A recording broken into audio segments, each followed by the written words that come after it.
the general public may not know how active we are and the level of activity that happens here. One night I walked out of my rehearsal, which this is, and realized that everybody was working in River North. And then I walked down the stairs and there were two opposing musics going on. There was jazz music in one studio, there was ballet music in another.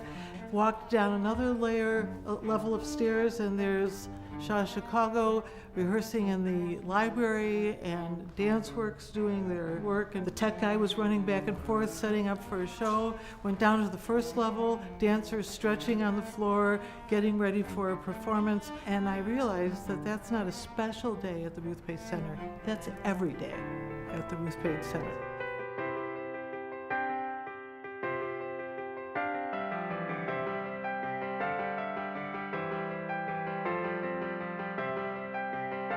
Not very many places in Chicago that offer studio space, office space, and a theater in one building. So I think that that's very unique, and I hope that Chicago recognizes the uniqueness of this building. From day one, we had a home. Home is where the heart is, you know, and I think that that's something that's really important, especially to a dance or cultural organization, because you put so much heart in what you do, and to be able to have a home, in this case, a historic building, in a wonderful location that has a tradition of dance with multiple studios, and it also has a beautiful gem of a theater. The fact that it is really an incubator for smaller companies is very unique. There aren't very many in-resident programs in Chicago. It's a perfect fit for us because we do concert readings of classic plays. So it's easy for us to tear down so there can be a dance program in the afternoon and us set up again in the evening to run a show.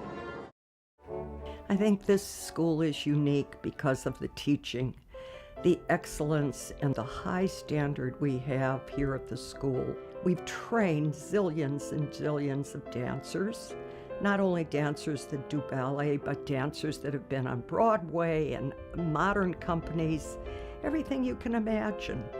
When my husband passed away, it was just amazing to me all the people's lives that we had touched. When you walk into this building, you know that these walls have stories encased in them. Amazing trials and tribulations and of dancers and their stories and the people. And it's something incredibly special. And I hope that we can find a way to share what those stories were with the dancers coming through and what they are, so they know what history they're part of. And I think that will set them up to give back to Ruth Page in the future, as well as keep people coming through the pipeline.